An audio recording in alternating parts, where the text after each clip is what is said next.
Boo! Move on, and I'll start queuing up for you here. All right. You're good to go with your second story of the evening. All right, my second story is yet another alien story. I did get a couple good alien ones I liked. This was Alien Abduction in Virginia. This story is true and takes place in 2012 within Stafford County, Virginia. I was 22 years old at the time. Late one night, I received a call from my friend T asking me to hang out. It was 10:30. Wasn't unusual to start our night this late. We barely slept most nights anyway. It was a fairly uneventful but fun evening. We had some drinks and a few hours of video games, and I was tired and ready to go home. I lived within a couple miles of T and felt totally comfortable driving home. I said goodbye and left this place at 2:15 a.m. I made my way home, enjoying the wind and the winding and bending of the roads.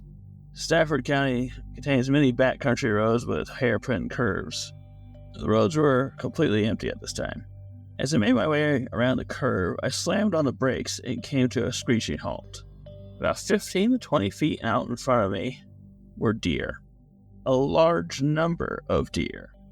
I never counted them all, but there was easily 30 to 40 of them. I have never seen so many deer in one place. I was amazed. Some were laying down on the road with their front and back legs tucked underneath themselves. Some were standing. All were blocking the road. I tried honking my horn. Nothing. Not a single movement from the deer. And that's when I noticed something that really disturbed me. The deer were all staring at me. Not only that, I hadn't seen a single one move a muscle. Not even a twitch or single blink. I felt the blood rush to my face as I realized something just wasn't right. It was deeply unsettling. I tried yelling out the window out of nothing. I tried honking some more and even turned up music real loud. Nothing, just a blank, still, black-eyed stare. I began to get very impatient about this whole thing. I figured the deer were scared of people. I'll get out, walk toward them. They will eventually get up and run, I figured. I will admit, I was starting to get scared, but I couldn't reason with the feeling. Why am I scared? It's only deer, I remember thinking. I knew something just wasn't quite right. This wasn't normal at all, and I knew it. I got out of the car, leaving the door ajar. But before I could do anything, a wave of dizziness and nausea hit me, incredibly hard out of nowhere. I held onto the side of the car for balance. I remember thinking maybe I drank too much. There's no way I only had 3 beers or so in a period of about 4 hours. I continued to lean against the car with my body facing away from the deer and began to vomit. I threw up maybe 3 or 4 good times. I threw up until there was nothing left. I noticed a strong, metallic smell. I was extremely grossed out.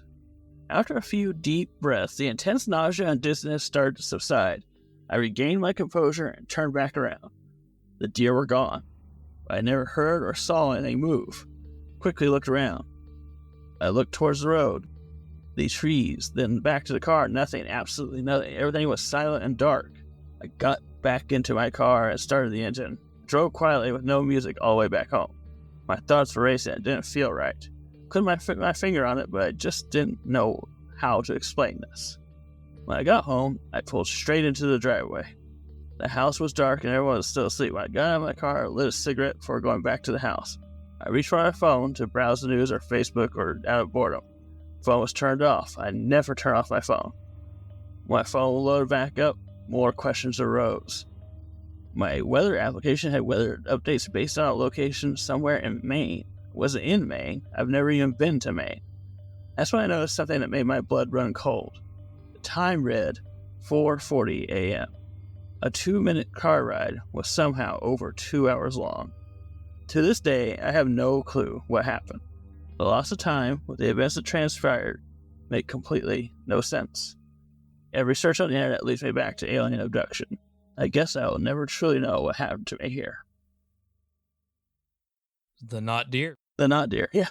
I was actually considering a not deer story tonight, and I've got a couple that I might do next week. But people in the chat are talking about how creepy deer can be.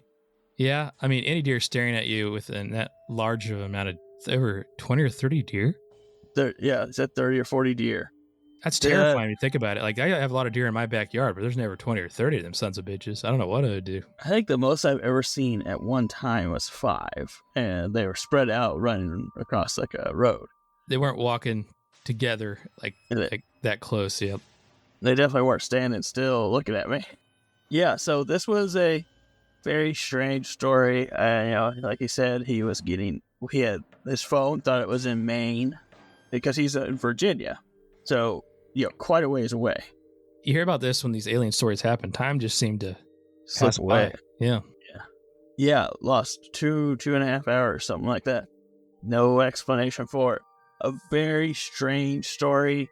Something about it that felt like something that would be on Unsolved Mysteries or something like that. I liked it.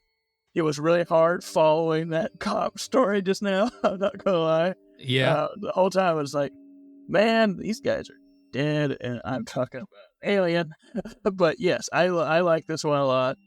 Well, it doesn't. Yeah, this comes out in clips later, so don't beat up on Yeah. yourself too. Yeah, It comes I out like full episode too, but Yeah. generally speaking, the clips are watched more. But I liked this one a lot, though. I liked it more than the first Alien story. I liked the first Alien story, but it's a kid, he yeah. misremembering things. This is a guy that is, he just had a fun night playing Xbox or something, and then he suddenly sees this, and that just sounds terrifying. I do like how people are just like honest. Like, I had a few beers, and that shouldn't contribute to the issue. But nevertheless, he got very sick. It sounds like because of the situation he was in, possibly. Yeah, so he mentioned as soon as he stepped out of the door, he was hit with that wave of nausea. Like, he couldn't even stand almost. He had to lean against the vehicle. There's other stories I've heard where people are, immediately leaving their car, are abducted, and then they come back, and they have no memory of the time in between. It's not a story you'll hear a lot, actually. When you're talking about abductions, for sure, yeah. So, like, the idea that might be why he got that wave of nausea. He put him back, and now he's throwing up whatever they did to him. I'm really curious why his phone went to Maine. I was like, why would he be? Why would that happen? It's like, did they zip around for a couple hours with this guy on board, and his phone, died around Maine? That would be weird and kind of interesting, but makes you wonder though if he could track the different zones that his phone location somehow. Yeah, could he track the location somehow? Yeah, if his thing was trying to pick up where he last was, it seems like you would have some sort of memory of that. And he, probably obviously wouldn't have thought to do that, but that would be what I would do. If something like that happened, yeah, I would try to get the information. It's terrifying. I don't know. You definitely, again, this is another story that have you questioning yourself like crazy. Yeah. You would be wondering if this really happened. And you'd probably really question your sanity for an extended amount of time, I'm sure. If I saw 30 deer in the middle of the road, I would never drink again. Out of caution, yeah. Yeah, I'd be like, I don't know if it was the beer that I drank and I just hallucinated this. If I had just 3 beers and I hallucinated something like that, I would actually go to the hospital because I have something wrong with me. How many people do you think they tell when this kind of stuff happens? Like, tell face to face? Probably not many. Yeah. When people have something traumatic done to, happen to them, a lot of times they don't tell people face to face. So, yeah, probably not many. It's probably a lot of people who have been abducted by aliens or, who would say they were, who won't ever say it because it sounds so ridiculous, right?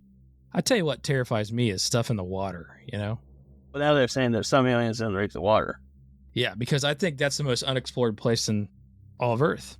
Did you hear about, this is a little bit off topic, but Harvard researchers said that there's very likely an alien race on this planet. Really? But yeah, they believe that there's an alien species. I don't know what the actual paper was, but they released a paper saying they believe there's an alien species of either extraterrestrial or they almost said paranormal. They said there's evidence that points to another civilization on Earth. Wow. This is a neat story, though. This is definitely cooler than not to knock the kid stories, because you got to have the kid stories. You really do. Yeah. I think that's like the definition of a scary story, right? Like you picture a kid being scared of of something that happened. But this is definitely one that would make you question yourself. I think craziest thing out of all this, the deer, the mane, whatever, it would still be how you lost 2 hours of time. How are there so many deer? That's so odd. My phone Yeah, said it thought I was in another state. Then you have like 2 hours of time, which is a lot of time that you just can't mentally account for when you were conscious. I could see losing track of like 20 minutes, Oh yeah, for especially if sure. you're dealing with like these deer. But like 2 hours, that's nuts. Yeah.